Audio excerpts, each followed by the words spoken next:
everybody, it's Anne from Annalise Creates, Annalise Creations. I hope you all are having a great day. I wanted to come on and show you what I do with my drop papers. I try not to waste things, so I like to upcycle, recycle, upcycle, whatever you want to call it, alter whatever I can, so I'm not wasting and I'm not adding more stuff, junk to the environment. So I'm trying to be environmentally friendly, so to speak. So without further ado, enjoy. Have a cup of coffee, wine, tequila, whatever you drink, or whatever time of day you're watching this. Or a cup of tea, a cuppa, okay? Sorry. Silly today. All right, so enjoy. All right, so basically what I do is, this is actually an old poster that I glued bits and pieces from other projects onto here, or just even from mail that I've received.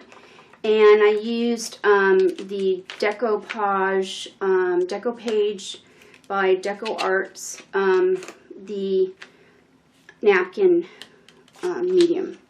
So I went ahead and just did all of that. So now what I'm going to do is, this is kind of a fancy way of doing it I'm showing you, because normally I just leave it the way it is. Like I would start out with this old poster, for instance, and then I would just, as I'm working, if I've got little bits of pieces of things left over, I would just put it on. And then whatever extra paint I have, I would just, smear it on or whatever. But this is a way, kind of a fancy way of how I'm going to do it. So I'm getting out some of my favorite stencils, and then you will see how I'm going to do this. Okay, so enjoy the process, and I'll see you in the end.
Alright, so pretty much got my drop paper done, okay, and these drop papers I use, for instance, I use my die cutting machine to cut out tags. So basically I cut these into the shape of tags using a die cutting machine. It could be a Sizzix Big Shot or my Silhouette Cameo. If you have a Cricut that does late tags, you know, tag shapes or whatever, you could use that, or you could use it for die cuts. I also have this punch that I just got. It's by Marvi Yoshida, and you can buy them. I've found this one on Amazon, and I have another one that's one of my favorites, but this is a brand new one that I just got, and I've been dying to try it. So I'm going to punch out flowers out of this, but what I do first is I feed this through a my cutting, what do you call it, my paper cutter. I fold it in half and then I cut it to workable sizes, so it's easier to work with smaller pieces versus trying to punch out this whole entire big piece. I did a sample over here because I couldn't resist trying to, to see how it looked already, and this was before I added all the extra marks and things. But before I do that, I am going to use some of my paint pens, and to add a little more marks on here. The more marks, the better I think it looks when you cut them out, especially if you're doing die cuts. I think it looks better. And then when you're done, you can always add, you know, if you're using it for a background, you could always add extra little things to it after you've glued it onto your tag, or, you know, if you're doing a art journal page, this could be a great start for an art journal page. So there's many ways of using your drop paper, and this is just one way I use it, and normally I do it over time. I just wanted to give you a quick example of how I do it. But normally, you know, I might have more paint smears and smudges, more, you know, wiping off of paint. So there might be more layers of paint usually when I do it. And then I'll go over those layers of paint with stencils and such. And I'll have, you know, bits and pieces, scraps of pieces of paper in different areas as well. And this is just my kind of a uniform way of doing it. Now, I found I love my Posca pens. Okay, these are my Posca pens. They're made in Japan. They're by Uni, and you can find them online mostly. I have yet to find them at Blick. Blick does not carry them. They carry all kinds of other paint pens, but they don't carry the Posca, which I don't know why, but they are kind of spendy. So I found an alternative to those paint pens. Now, a lot of people like Sharpies. I don't care for Sharpies much because they tend to clog a lot easier. Their nibs tend to clog up more. But I found these, if you have a Daiso Japan near you, which I live about 45 minutes away from one in Berkeley, California, I found these, and they're $1.50 each, which is a steal to me. And so I'm going to use these today to just kind of show you how they work. And they're a lot of fun to use. They come out rather quickly. I mean, they're great. They don't put a whole lot of paint in them. That's why they're cheap. But for $1.50, if you're on a limited budget, it's great to have these.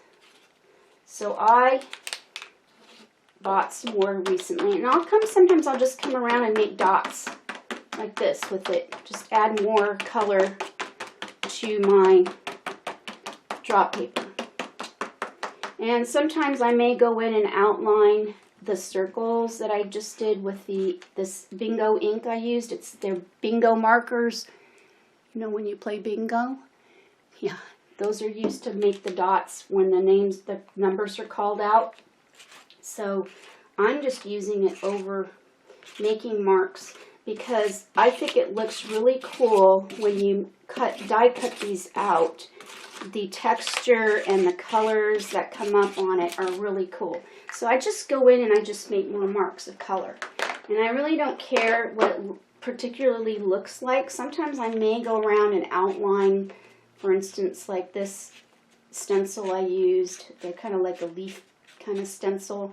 I'll go in and outline those, kind of not perfectly, but so that you'll see when it's punched out how cool it looks.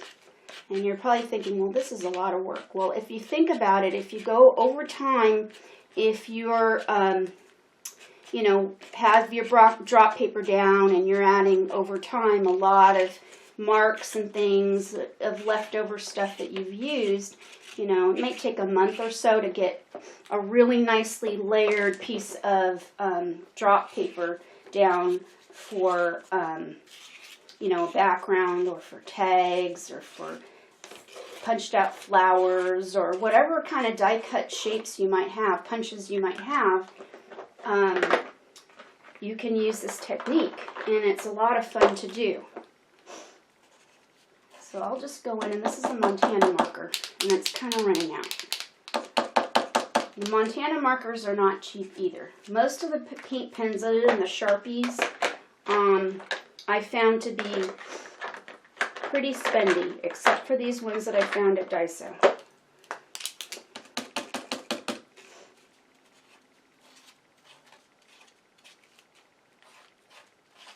And I just outline wherever I like the color, you know, where my attention will grab it.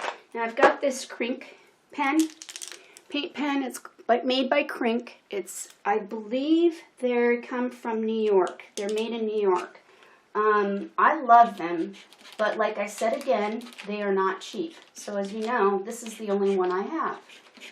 And I often, because I find my paint pens, you know, much cheaper, like at Daiso or wherever on sale, I often will not buy name brand. And the only reason why I got this was I used to belong to a monthly shipment of Art Snacks, and this was one of them, one of the boxes that came with it, and it was really cool, but it was spendy.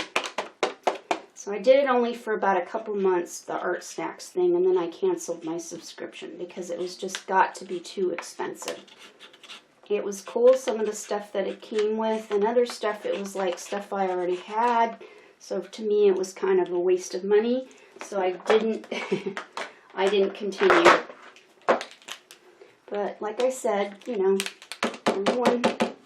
everybody's different. So I just add marks, like I said, and just keep going in and adding all your marks. So I'm just going to finish up adding these marks, and then you'll see in the end what I'm going to do with them, how I'm going to punch them out.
All right, so I'm back. So basically I cut these with my paper cutter, okay, to more manageable sizes.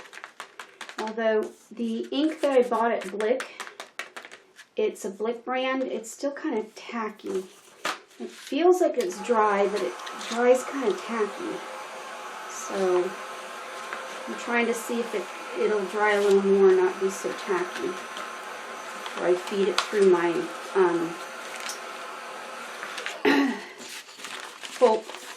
flower punch. Now another thing is when your punch comes, and the first thing you should do so that it stays nice and sharp is get some tin foil. Okay, this is a good tip in maintaining and sharpening your punches, because after a while they do get dull and then they start to get stuck. So what I do is I feed a piece of foil paper and I just go over and over it, kind of like that. And it will kind of get stuck in the inside of it. So what I do is I take a pair of scissors and I just kind of peel it out, because it does get stuck to the actual stamp. And it comes out like this, and you could even use this for something. Okay, so I do that several times through, but I was just showing you how I sharpen them. When they start to get dull, I put them through a piece of tin foil, and it's a great tip because, yeah, so that your punches stay nice and sharp. Because sometimes mine are a bit thick, and you're really not supposed to put these with really thick papers, but I do, and sometimes it does get stuck, and I have to take scissors to pry it unstuck. But yeah, so then you'll punch them out, and this is what they'll look like. See the different textures it brings out? And yes, you think, why all that work only to punch them out? Well, you could use them for the backgrounds, like I said, of the tags. So all these tags I've made here were done basically the same technique. Okay, basically the same techniques, and I'm not quite done making these because I'm going to add other things to it. Like this one, I added a feather, and I might even add maybe something here, you know, flower. Even if punched out flower from here, I could put one here and then outline it with a Posca pen. So there's different ways of making your using your drop paper for backgrounds or for punches.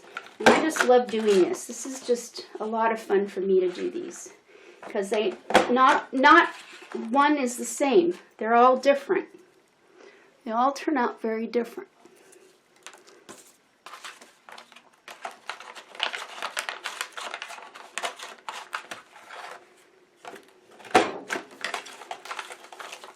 Alright, so I also wanted to show you two other punches I got. They're pretty similar. This one could be used for a snowflake. This one's like a flower shape. So I wanted to kind of show you what these ones look like. I've been dying to use these too. I just got these in the mail also. And they're also made by the same company. And these are a little smaller in size.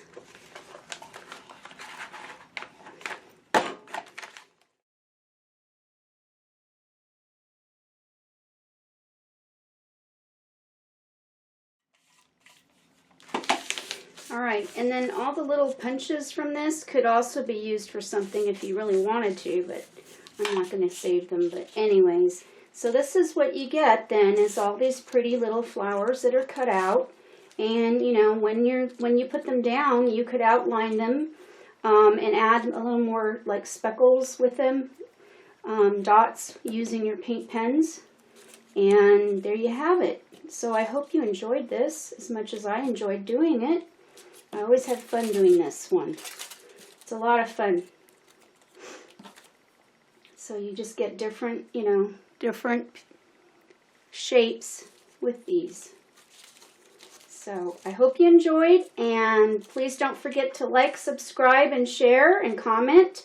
And I shall see you next time. Toodles, have a wonderful rest of your day or evening or whatever, and I shall see you next time. Bye. Toodles.